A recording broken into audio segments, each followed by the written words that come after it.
You are listening to We Saw the Devil, an investigative and conversational true crime podcast that deep dives into fascinating criminal cases that are solved, unsolved, or ongoing. From America's Lori Vallow to Germany's Armin Meiwes, we examine and discuss the world's most shocking cases. If you're enjoying the show, don't forget to follow us online. Check us out at WeSawTheDevil.com and We Saw the Devil on Facebook, Twitter, and Instagram. And don't forget, you can become part of the show by backing us on Patreon.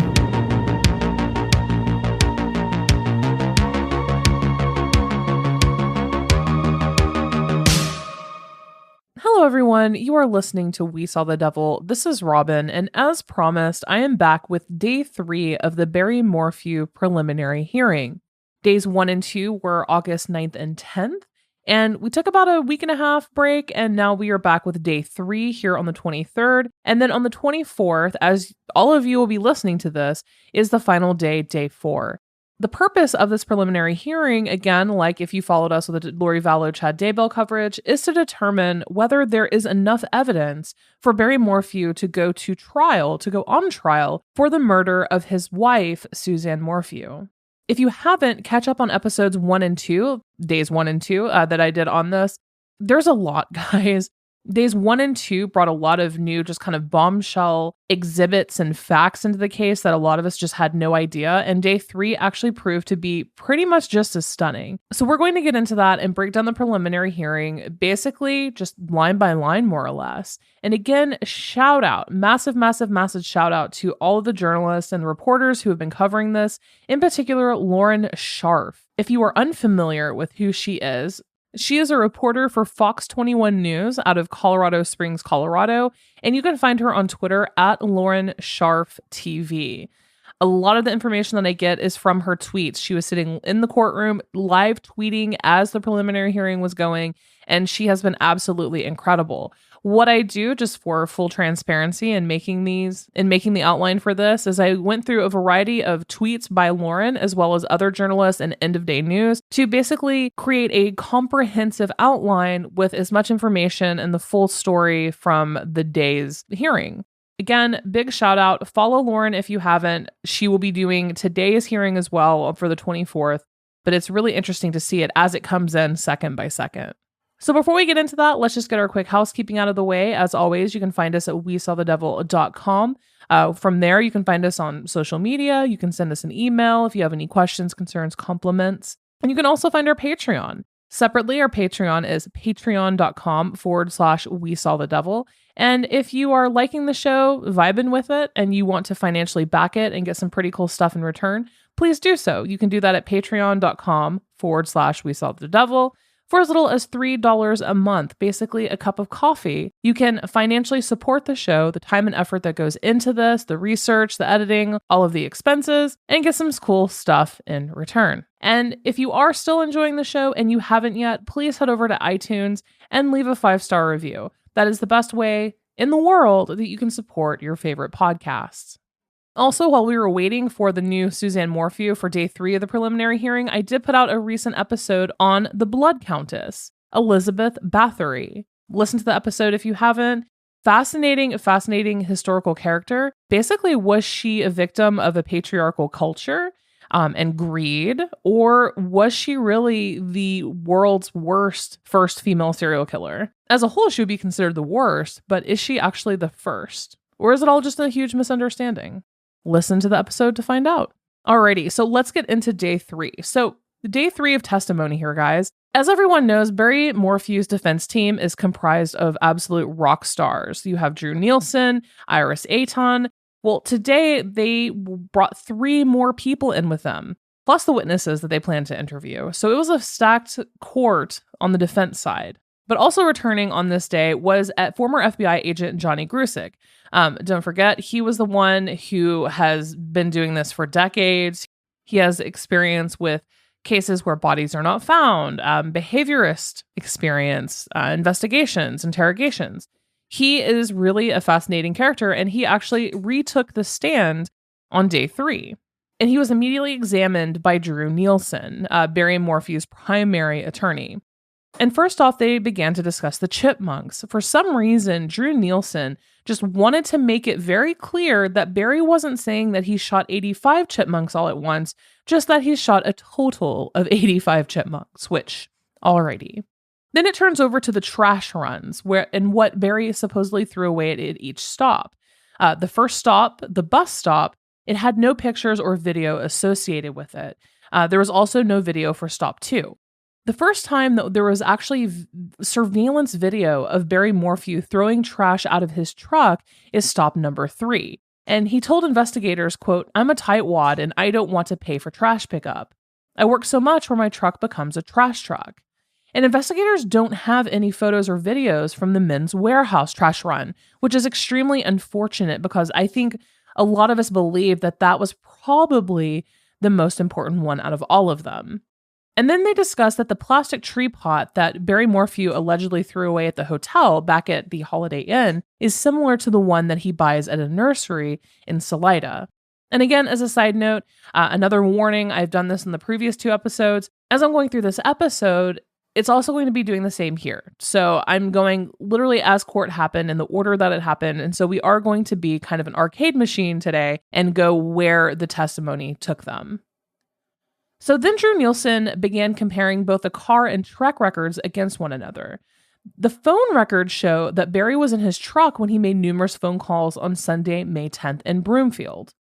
The prosecution has been trying to say that his phone could still be synced to his truck when he isn't in the truck, like say he was actually inside his hotel room and the truck was parked nearby. And then the conversation turns to a topic that is actually going to take a good deal of time throughout the entire day today with all of testimony. The tranquilizer dart. The dart cap was found in the dryer later on May 19th. And investigators had absolutely no idea how it got there, how long it was in there, nothing. And it's really actually important that Drew Nielsen is making this distinction. There were 2 DNA profiles on this cap, and Barry Morphew's DNA was not one of them. Now, law enforcement found empty tranquilizer darts, but no chemicals or vials of the chemicals when they searched the home. Barry told investigators at the time, quote, "I don't recall having any left." Well, Drew Nielsen also said that the dart gun was not operational and did not work. The court then did a full demonstration on how a dart doesn't come with fluids or chemicals in them. You have to have the dart gun, you have to buy the chemicals and all of it separately and then assemble it yourself. So Nielsen then also shows how someone has to inject it into the dart, like the chemicals into the dart itself. The tranquilizer dart that everyone refers to that was found in the dryer, it was actually a tranquilizer needle sheath. Not so much a cap, but a sheath for the needle from the dart gun. Barry Morphew told investigators when they found it and asked him, quote, "I don't know how that got there. It had nothing to do with me." Now, obviously, the implication of this is that he's pretty much saying, well, that's Suzanne's territory. I had nothing to do with that. It also came out that the day of that important text, the one where Suzanne Morphew finally said, "I'm done," the one that came on May 6th, just a couple days before her disappearance, she was actually at the neighbor Jean Ritter's house having coffee. And she was actually there from 9 a.m. to 11 a.m. and she sent that text message while she was there. Maybe Jean gave her the courage to send that text message, but it's very, very odd that she's sitting in someone's home supposedly having coffee and then sends that text message to Barry. And then the defense went over a series of text messages, logistical questions with former agent Grusing. Nothing terribly noteworthy here for this piece. But the next piece I found of interest is they brought up Barry's interview. On May 10th, now we're talking Mother's Day, they asked Barry which direction he went when he turned off of his street. Did he turn left? Did he turn right? If he had turned right, he would have been heading towards Salida and Broomfield where he supposedly had business. But if he had turned left, he would have been going in the direction of where Suzanne's helmet was eventually found. He told investigators that he turned left. Why? He told them that he saw a herd of elk and wanted to see where they would be shedding their antlers. And then remember the incoming and outgoing calls at 12:02 a.m. and 12:17 a.m. early in the morning on Mother's Day on Suzanne Morphew's phone? This is where most people believe that Barry had already either subdued and or murdered her. It was 12:02, 12:17 a.m. She had an incoming and then an outgoing call on her phone. Agent Grusing said that according to Verizon, there were no calls or text messages during this time. The last registered call from Suzanne's phone was on May 9th in the afternoon. And if we have any tech people out there, anyone who specializes in communications, phone systems, anything like that, I would be really interested in hearing why on days 1 and 2, these 2 phone calls were considered very important as far as why both incoming and outgoing calls were made that early in the morning. And then suddenly now they can't actually be considered registered calls. So I would love to speak with someone who specializes in communications or networks to discuss why this has now changed. Agent Grusing then talked about when Barry Morphew could have had time to dispose of Suzanne's body. Again, speculation for most people is May 9th going on into May 10th. And he said, based on his own thoughts and his timeline that he can kind of create, he said that Barry had about 6 hours to dispose of a body, which means that it could have entailed at least a 3-hour round trip between potentially getting rid of her body, possibly dismembering, or going, 3-hour round trip each way based on the data from the truck and his phone records. The conversation then went back to chipmunks and the dart gun, and Barry's explanation of how frequently he would shoot them. And he also admitted to shooting deer from his deck or patio with that dart gun. He told investigators that he last used his Tranquilizer gun to shoot a deer in late April of 2020 to get their antlers. He said, quote, "I'm telling you right now, to get horns. They go to sleep, I remove their horns. They go off with no horns on their head." And a lot of time was spent on the chipmunks piece of this. They kept talking about the chipmunks and what kind of gun he used and where he would find them and so on and so forth. Apparently a lot of chipmunk talk. But let's not also just, kind of go over the fact that he's talking about illegally taking antlers and horns, as he called them, from deer. And then we have something super interesting, which is really actually unfortunate.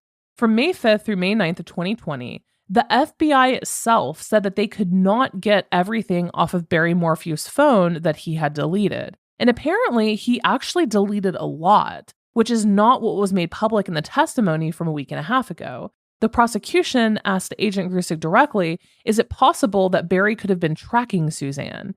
And Agent Grusing replied yes. But what is known about May 8th, the day before Suzanne's final known whereabouts, is that Barry allegedly brought up moving to Arizona. And Agent Grusing said that this was the first time this was ever mentioned to Suzanne and thought it was strange. She thought it was strange. And Suzanne was actually looking at homes for sale in Salida, Colorado, according to the text messages. Perhaps she didn't want to go or was planning on the divorce actually coming into fruition and wanted to stay where she was at. So the next witness was Derek Graham with the Colorado Bureau of Investigation. And he's been with the Bureau for 2 years. Before that, he worked with the Colorado Springs Police Department for 34 years. Agent Graham immediately began to talk about Suzanne's belongings, like the physical evidence, things like that. Starting with a bike helmet.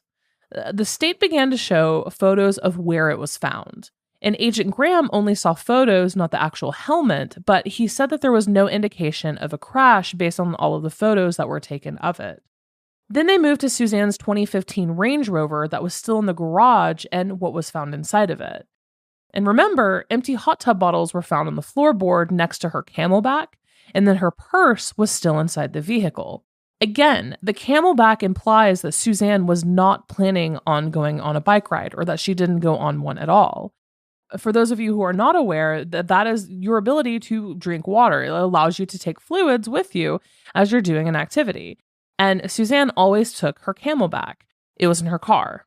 And a show of hands from all of you, ladies out there especially, how many of you leave your purse in your car unlocked, even if you live in a remote area? And how many of you would leave your purse, cash, cards, ID, driver's license back home in the car in the garage if you decided to run away to a foreign country with your secret lover? I mean, I'm just saying because that makes no sense whatsoever.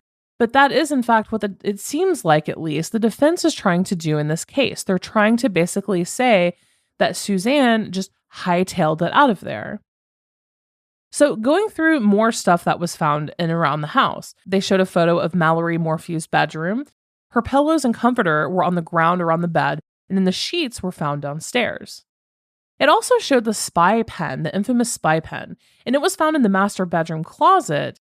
First of all, the closet had all female clothing, so it was most likely Suzanne's, and it was found inside of a box of bras. And then a picture of the pen was also shown to Agent Graham. So the prosecution asks Agent Graham about the darts. We're back on the darts again. Like I said, a lot of conversation today about the dart and the dart gun. And Agent Graham said that there was one box of syringes inside the safe in the garage, as well as several darts. So then they showed a photo of the garage with the safe being open. And Barry Morphew's attorney, Iris Ayton, then gets the chance to cross-examine Agent Graham. And Attorney Ayton asks Agent Graham about the bike helmet DNA. Barry Morphew's DNA was excluded from the bike helmet. Again, Barry Morphew's DNA was not on the bike helmet. And investigators did tire castings on both of the Morphew Range Rovers and truck, and there was no match to the area where the helmet was found. Which is really interesting because, again, speculation, right? For those who believe that Barry is guilty of this crime, they believe, hell, guys, based on the FBI cast team and Barry's phone, too. Don't forget his phone and car pinged near where the helmet was found and the bike was found. So it would make sense, right, that he carried somehow this helmet. But Barry's DNA has not been on anything so far, at least to our knowledge that they have released in court. So far, Barry's DNA has not actually made any appearance on any evidence whatsoever. Agent Graham was then asked about Barry's trip to Salida Stove and Spa because he actually spoke directly with the owners. He said that the owners, in his interview with them, told him that Barry had been in the store asking about getting his hot tub fixed on May 9th between 4 p.m. and 5:30 p.m. He also did not buy anything while there, so he talked about getting it fixed and then did nothing. Don't forget, Suzanne Morphew asked him to bring stuff home for the hot tub. And then the conversation turned to Mallory Morphew's bed sheets that were found in the dryer. Suzanne actually had a to-do list on the kitchen counter, and one of the items said Mal sheets. So it seems like this could actually potentially be an irrelevant piece. A lot of people have made kind of a big deal about Mallory's sheets being off of her bed or, being in the dryer. But the thing about it is that Mallory and her sister, remember, the two Morphew daughters, were actually going on a road trip together. So it would potentially make sense if Suzanne just did their laundry and cleaned their beds while they were gone, right? The sheets were taken from the dryer between May 11th and May 15th, and then it wasn't until May 19th when the investigators found that syringe for the dart. And then from here in the conversation, they went back to the state. And here's something that I'm thankful for. So far, the tactic the defense has been using has frustrated almost everyone. And what they do is a classic tactic of running down the clock. They will ask the most trivial questions and the most irrelevant bullshit and ask their witnesses and just talk and talk and talk. And what that's doing is that's actually keeping the prosecution from having more time to point out evidence or ask questions of witnesses. And the judge today finally reminded Attorney Ayton to keep the cross-examination short because the state only has so much time with witnesses as well. But I was glad to see that because it's been frustrating for a lot of people, and a lot of people have noticed it as well, that the defense just keeps just droning on and on and on about things that really don't matter at the end of the day, even in the grander picture. Even for Barry, it doesn't even matter. So as I mentioned, Barry didn't buy anything from Salida Stove and Spa. Inside the dryer, though, investigators also found khaki-colored shorts that Barry had been wearing on May 9th, according to surveillance photos. So the shorts that Barry was wearing in the surveillance photos, I would say that it's not quite irrational to believe that Barry might have just thrown in his shorts, thrown them into the wash, and he mixed them in with the sheets and then put them over into the dryer. So don't forget, the dart cap was also found in the dryer. And I would say that it's not exactly irrational to believe that Barry might have done whatever he did on May 9th, came home, put his shorts and everything into the wash, and then just thrown everything over into the dryer. Maybe he even threw his shorts on top of the sheets that Suzanne had actually already put in there and then transferred everything over to the dryer. Perhaps he had placed that dart cap after he used it to tranquilize Suzanne, and then it came out in the as it was going through the dryer on the spin. That's actually most likely. And, I know a lot of people are like, clearly this shows that he did it. Suzanne would never mix and match items in a clothes dryer like that.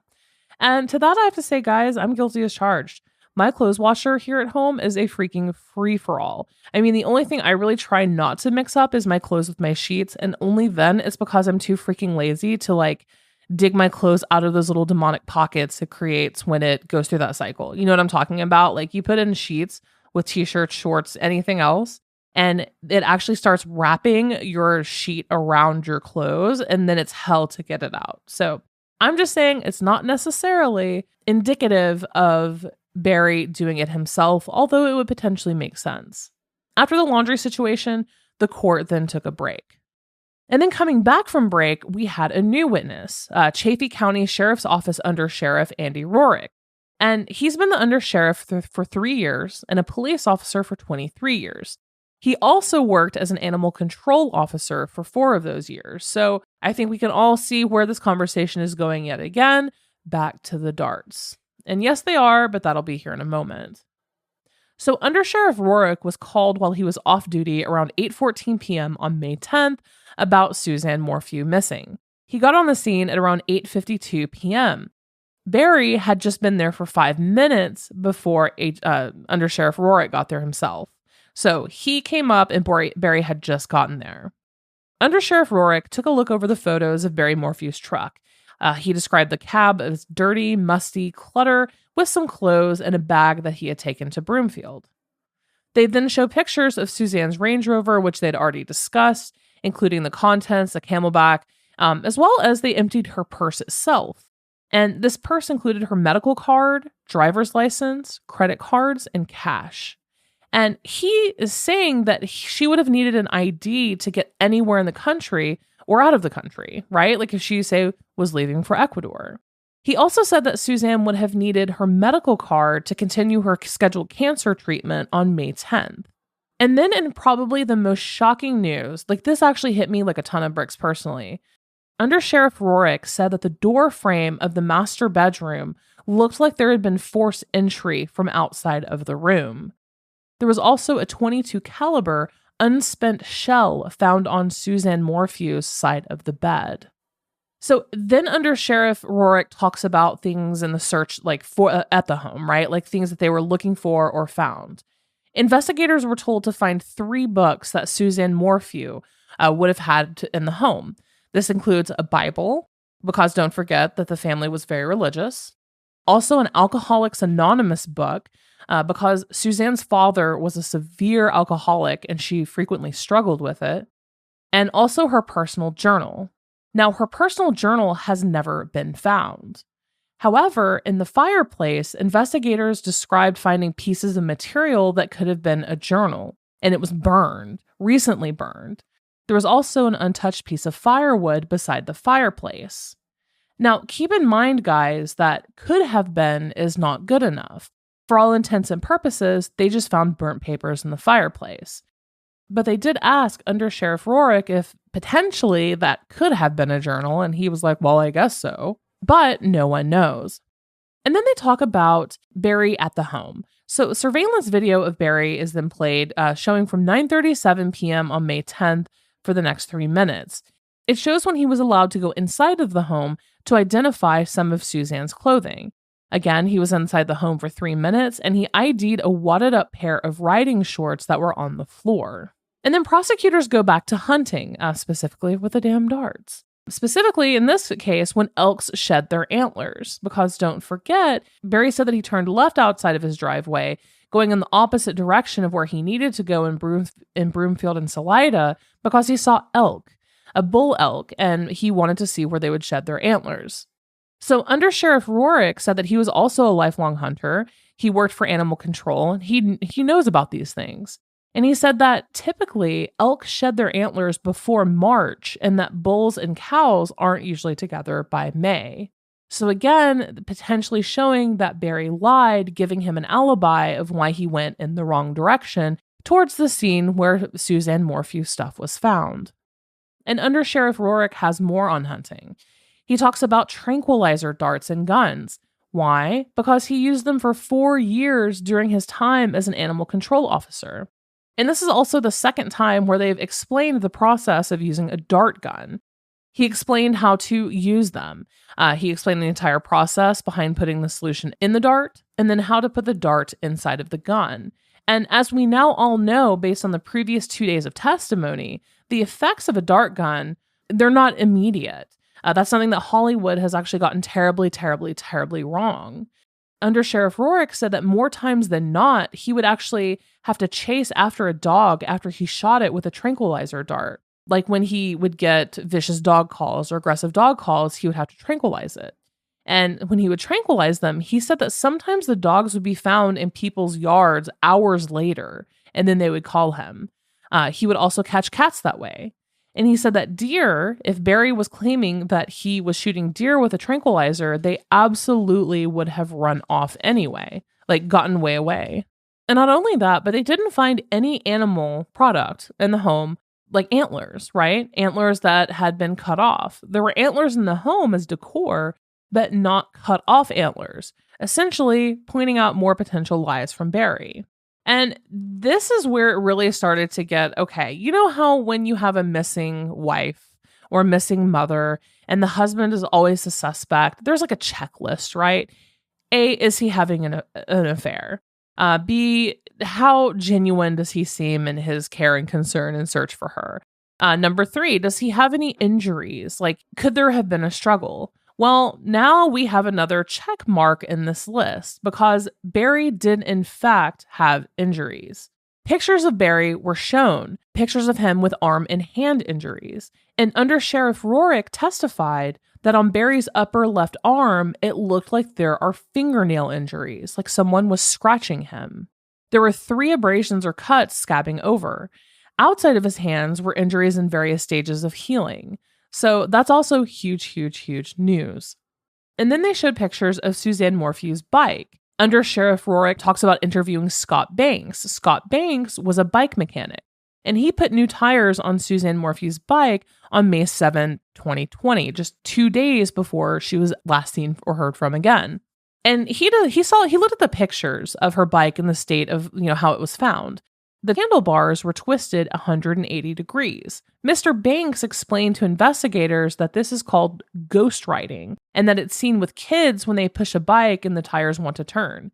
If her bike had been wrecked, the handlebars and bike seat would not have been centered at all. Suzanne's were. Again, prosecution is trying to show that this was likely staged. And then we have defense attorney Iris Ayton. It was her turn to cross-examine Under Sheriff Rourke. And she asked if Barry Morphew followed the deputy's task when he entered the home. Was he in a good mood? Did he follow all directions? And she reminded the court that when Barry was first contacted by the deputies that he was emotional and distraught, basically trying to give a reason to why he acted the way he did, why he later said, I don't remember, why he got things incorrect. And something else that's interesting too is Suzanne Morphew on May 6th, 3 days before, actually made a trip to Walmart. They have surveillance video of this. She went there to pick up a prescription at the pharmacy, and she picked up a little white bag. However, they didn't find that medication in their home or the white bag. It was completely missing as a whole. They have not found that medication or the bag or receipt for that transaction. The conversation then turned to that 2:03 p.m. text message that Suzanne sent Jeff Libler of her sunbathing on May 9th, where she's laying on her front on a towel, sunbathing, and said, basically, thank God I'm alone, he's left. Well, the bikini from that photo was found in the master closet. There was no blood on the bikini or tears, but the bikini wasn't actually collected as evidence. In the photo of Suzanne sunbathing, you can only see a very, very small portion of the bikini, so law enforcement had no way of knowing if it had been previously torn or, anything like that, so it just wasn't included into evidence. At this point, the preliminary hearing was put on pause and everyone went to lunch. Now, returning from lunch, they immediately began to discuss the marks on Barry Morphew, like the injuries on his hands and arms. Defense attorney Iris Ayton wanted to know the measurements of these injuries, which seems like fairly normal procedure. Please give us the measurements of these injuries. And Under Sheriff Rourke didn't know because he said they didn't measure the markings. And side note entirely, this actually makes me pretty nervous. I have a lot of questions already just from, the previous 2 days of this prelim on why law enforcement didn't do certain things. We have now the bikini and also the injuries on Barry. Why didn't they do standard procedure protocols with these things? I do not understand. Attorney Ayton then makes the comment that when people disappear, they don't always use their ID, especially when they don't want to be found. So again, she's immediately hammering down on the fact that Suzanne Morphew just up and left, that she was so disgusted and having this salacious affair that she just decided to skip town.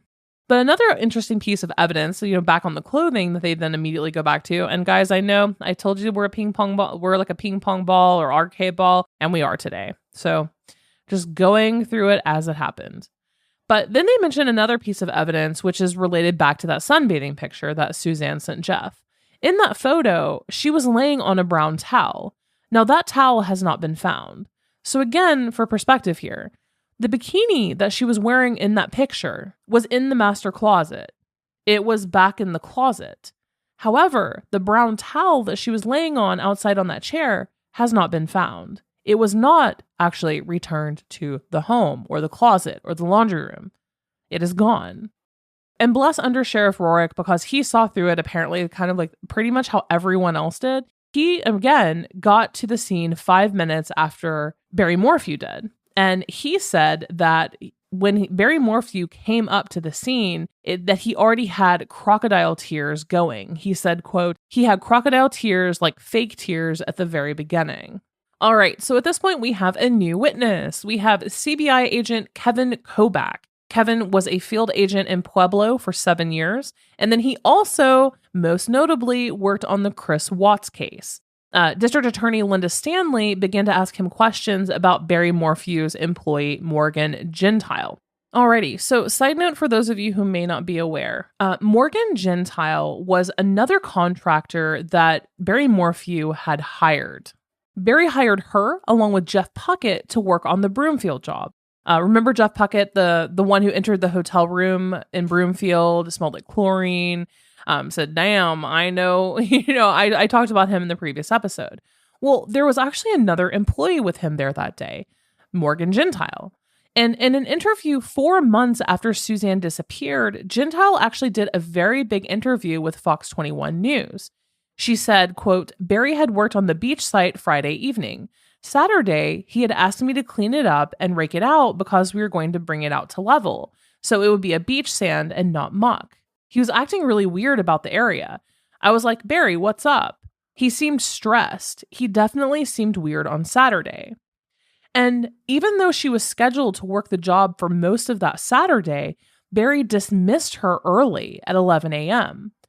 She said, quote, he said that he had to go make the wife happy, do some hiking or biking. And I find out later that day that he was in town all day.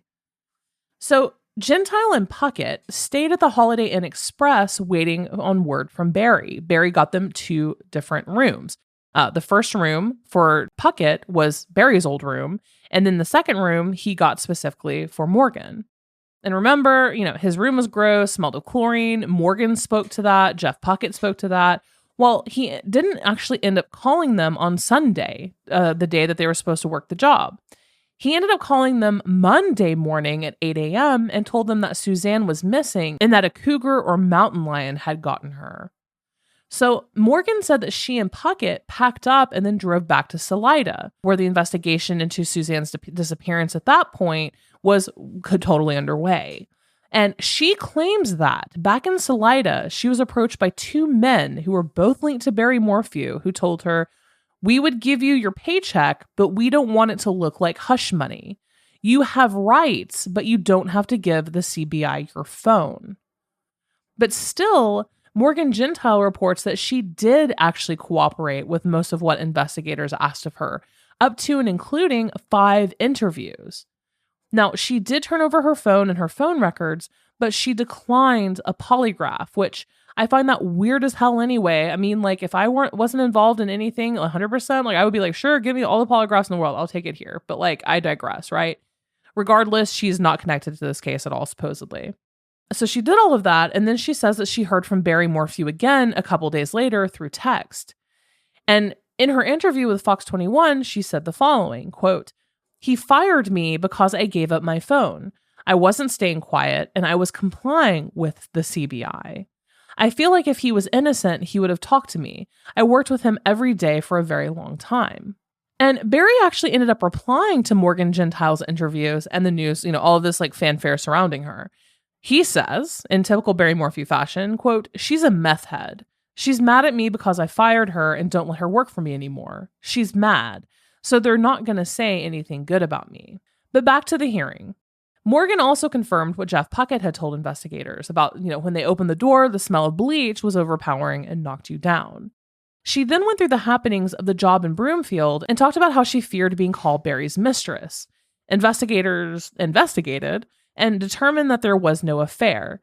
She claimed that Barry had very little emotion, but seemed to actually respect her. And she said that in the jobs of landscaping and being a contractor, most men didn't respect her, and that it was very surprising that Barry actually did.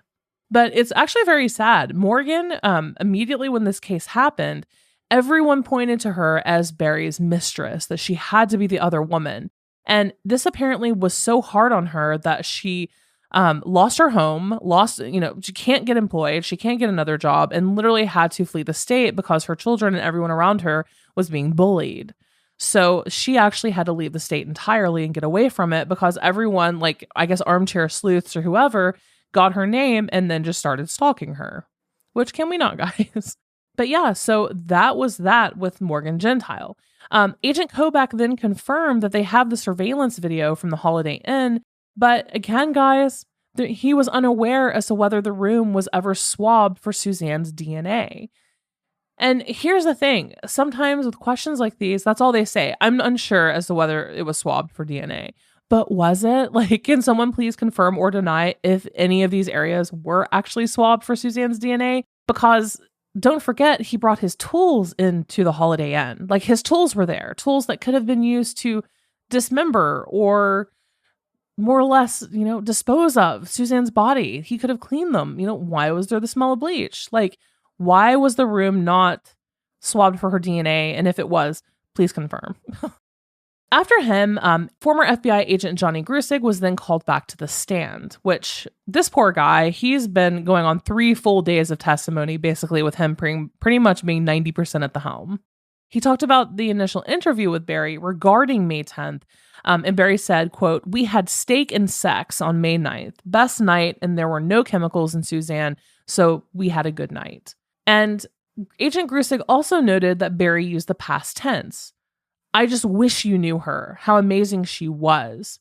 He told investigators that she was last seen wearing white shorts and a string-type shirt. And he also claimed, again, that Suzanne was abusing drugs and alcohol. Remember the picture message that Suzanne sent Jeff Libler, the one of her sunbathing? When he saw that picture, Barry Morphew said that it looked like she was drunk. And so his new thing is that she was abusing drugs and alcohol. By all accounts, she wasn't, but according to Barry, she was. According to Barry, when she went missing, it could have been CBD Tim down the road that apparently Suzanne was buying drugs from. I assume CBD. I have no idea. But, Barry said that he could have murdered her too. It's just constantly painting Suzanne in a poor light. Now, when asked about the last image that he held of Suzanne, like what's the last thing that you remember seeing of her, Barry couldn't remember in his interview with Agent Grusing. He didn't answer. He couldn't answer on 3 separate attempts. He couldn't even give an answer to this. Grusing then asked, "Did you see a lump in the covers? Like, did you see anything?" And Barry answered, quote, "Probably just the lump there. Just saw her breathing." And Agent Grusing said that Barry Morphew initially thought that it was a mountain lion or cougar that Suzanne Morphew was taken by. Then it was a man named CBD Tim who, Suzanne bought drugs from the street. And in recalling what he did while he was in Broomfield, Barry couldn't remember any of the stops outside of just going to the job site and Holiday Inn. There's no mention of Men's Warehouse, McDonald's, all the trash stops, RTD bus stop, nothing, none of that. Just Holiday Inn and job site. Conveniently, everything else was left out. And in terms of the affair with Jeff Libler, investigators asked Barry if he was aware of it, if he'd known, and he said that he wasn't. He also said, quote, he doesn't understand why God would take away my wife. Maybe in God's eye, this is the way of him resolving something. Agent Grusing then said that Barry addressed his phone going in and out on airplane mode, saying that if he did it, it must have been done by accident. And I think all of us here can safely say that that is almost impossible, that your phone can go in and out of airplane mode, very specific times. And, even don't forget, Suzanne had told Sheila, her friend, that Barry would put his phone purposefully on airplane mode when he didn't want to be tracked or, for her to know where he was. Agent Grusing then said that during all of Barry Morphew's interviews with investigators, he said, I don't recall more than 95 times. And at times, he said, I don't recall to very simple questions that he should have easily been able to answer. So then they went back to the dart gun. Agent Grusing was asked about the dart gun, and again, he confirmed that Barry said that it hadn't been fired since April of 2020. And also that if a human being, would be ejected by BAM, the serum for tranquilizer darts, that the human would be in complete sedation within 2 to 3 minutes. The human, would likely run, become wobbly and unstable, and then doze off. And this is according to a parks and wildlife expert that Agent Grusing interviewed. And also according to Agent Grusing, Barry said that all he had left in his life was hunting. He said that he'd hunted since he was 7 years old and, quote, if I have to live this life without her, at least I can hunt. He made no mention of his 2 daughters whatsoever. However, he did mention several times during the investigation that, quote, this is in God's hand. He allowed this whole thing to happen. And tying up the final piece from testimony from this preliminary hearing today was the question of divorce. Basically, how religious they are, how they didn't believe in divorces. Agent Grusing would ask Barry, well, what did you say? Did you ever discuss it? And Barry acknowledged that Suzanne did, in fact, bring it up, but said that he just refused to talk about it because it was never going to be an option. And then it wasn't. It definitely clearly was not an option. But this is day 3, guys. What are you thinking?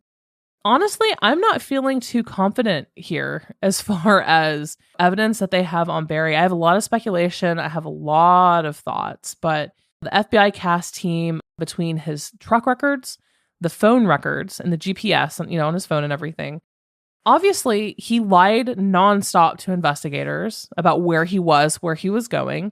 His location was pinged to the bike spot where her bike was found, potentially also to the helmets. Then we have the hotel room, the chlorine, the bleach, the FBI CAS team showing that his phone was pinging like a wild man all around his house, running. Former FBI agent Johnny Grusing saying that he believes that Barry Morphew chased after Suzanne that day. And then we have the door frame that was almost like kicked in, like it, forced to get it open. And then the unspent shell casing on her side of the bed. We have the dart cap in the dryer. It seems to me like there's just so much circumstantial evidence in this. And remember, I believe it was in episode 1 where I discussed circumstantial evidence. I found a statistic that said like 80% of cases, do not quote me on that, it's some heinously high number. The vast majority of cases are in fact committed on circumstantial evidence. So that doesn't mean that he necessarily is going to get off because they don't have her blood or her body or a murder weapon. But it does make it a little bit more difficult. In my mind, looking at just what we've known and just what we've discovered from the first 3 days of the preliminary hearing, to me, that's more than enough evidence to say that he did it and put him away. But unfortunately, I think potentially to some missteps by investigators, to law enforcement, and then also Barry himself. Guys, there's a reason why that spy pen picked up Barry listening to a true crime podcast about a woman going missing while riding her bike, and that it was a complete frame job and her husband ended up killing her. There's a reason why he listened to that true crime podcast, and then lo and behold, the same thing happened to Suzanne. I truly believe that in my core.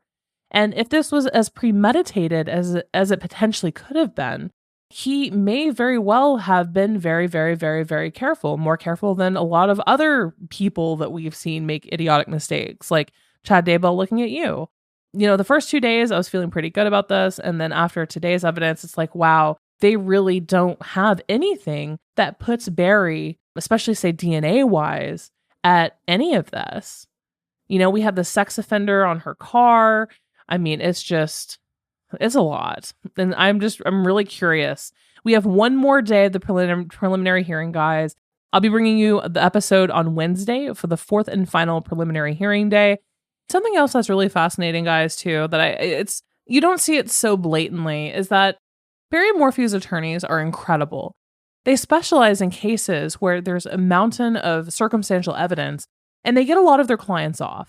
Like, they are very, very, very good at what they do. We're not talking about Mark Means here, So something that they have done, and it's something that happens frequently in similar cases to this, like Scott Peterson, so on and so forth, is that they hire PR firms to change the public opinion, change the tide of public opinion. And this is on a huge display in the Barry Morphew case. If you go to Twitter, Reddit, any sort of board talking about this case, you'll find people, and normally they are brand new accounts, they have 0 followers, and they only follow people who are invested or into this case. Sometimes they may have a handful of followers. However, those are frequently paid PR people, and they speak very highly of Barry. Even after, it came out, he held a gun to her head. He threatened to kill himself. He's pinged here. You can go down literally a checklist of evidence, and they'll still say that he's innocent. They did the same thing with Scott Peterson. And it's not uncommon for defense attorneys in cases like these to hire PR companies to basically help with this. I got into one pretty badly earlier today on Twitter and did not go so hot. But it's just, that's what they are. And if you look, you'll see them. And I find that so fascinating on cases like these, that they're so blatantly obvious. And it's not every day that you run into them. But if you are following this case on any social media channel, be on the lookout for a lot of people who are voicing their support for Barry. And you'll actually see that most likely they are a paid person. And we will see where it stands. But that is it for this episode. Don't forget, our website is WeSawTheDevil.com. Our social media, you can find us everywhere at We Saw the Devil. And our Patreon, if you want to follow us on our Patreon for as little as a cup of coffee each month, you can do so at patreon.com/We Saw the Devil. And please, if you have it in your heart, leave us a 5-star review on iTunes. It helps more than you know, but with the administrative, side, marketing side, and all of that. And it's the best way to show a podcast that you love them. And do that for all that you listen to, not just us, guys. If you really like a podcast, go take the time, the 10 seconds, and leave them a 5-star review. I'll be seeing you on Wednesday with day 4. And then there is a non-Morphew episode coming at the end of the week. Until next crime.